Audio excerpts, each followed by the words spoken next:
आपके दिल की पैरवी की कहानी। एक दफा का जिक्र है कि पहाड़ों की गहराइयों में बसे एक छोटे से गांव में एक आदमी रहता था जिसे दूर दूर तक अक्लमंद आदमी कहा जाता था।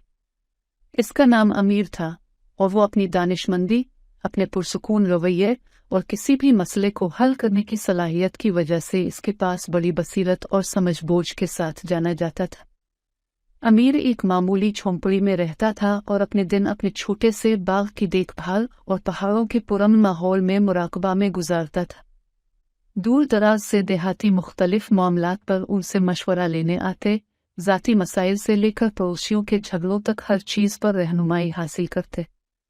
एक दिन हसन नाम का एक नौजवान चेहरे पर परेशानी के तासुरात लिए आमिर के पास पहुंचा।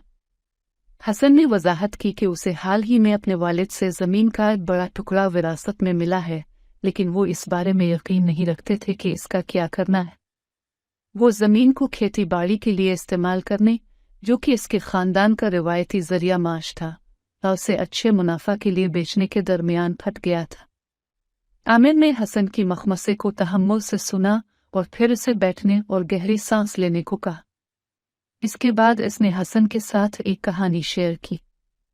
बहुत पहले गांव के मुज़ाफ़ात में एक किसान था जिसके पास ज़मीन का एक छोटा सा प्लाट था। अमीर ने बात शुरू की। वो एक मेहनती आदमी था और अपनी ज़मीन को बड़ी तवज्जो से देखता था। एक दिन गांव से गुजरने वाले एक मुसाफिर ने किसान की ज़मीन देखी और इसे भारी रकम में ख़रीदने की पेशकश की। किसान लालच में आ गया, लेकिन वो मेरे पास मशवरा लेने आया। आमिर ने आगे कहा, मैंने किसान से पूछा कि वो वाकई क्या चाहता है। इसने मुझे बताया कि उसे खेती बाड़ी करना और अपनी ज़मीन पर काम करना पसंद है, लेकिन इस पेशकश का मुकाबला करना बहुत अच्छा था। फिर मैंने इससे आंखें बंद करने और अपनी ज़मीन का तसव्वुर करने को कहा। इसने ऐसा किया तो और कहा कि इसने इससे गहरा ताल्लुक महसूस किया। मैंने इससे कहा कि वो ज़मीन बेचकर पैसा इस्तेमाल करके शहर में एक बड़ा घर खरीदे। हसन ने अक्लमंद की बात गौर से सुनी और फिर पूछा, तो अमीर, किसान ने क्या किया? अमीर ने नरमी से मुस्कुराते हुए कहा, किसान ने अपने दिल की पैरवी करने का फैसला किया। उसने अपनी ज़मीन बेचने की पेशकश को ठुकरा दिया और खुशी और शौक से इस पर काश्तकारी जारी रखी। बरसों गुजरने के बाद उसकी ज़मीन से बहुत सी फसलें निकले और वो एक खुशहाल और मुतमईन हो गया इंसान। उसने महसूस किया कि हकीकी हिकमत किसी के दिल की पैरवी करने और अपनी अक़दार पर कायम रहने में है। हसन ने सोचते हुए सर हिलाया और उस पर वाज़ेयत का एहसास छा गया। इसने अमीर का शुक्रिया अदा किया और एक नए जज्बे के साथ वहाँ से चला गया। उसने अपने ख़ानदान के काश्तकारी के वर्से का एहतराम करने और ज़मीन को प्यार और देखभाल के साथ काश्त करने का फ़ैसला किया। साल गुजर गए और हसन की सरज़मीन इसकी मेहनती सरपरस्ती में फलती फूलती रही।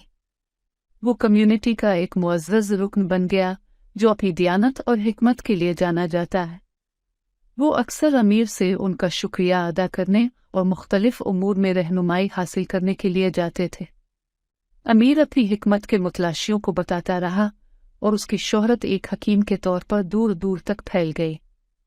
और इस तरह अमीर की मीरास जिंदा रही, इसके पास मौजूद मादी दौलत में नहीं, बल्कि इसकी हिकमत और उनकी जिंदगियों में जो इसने छुई।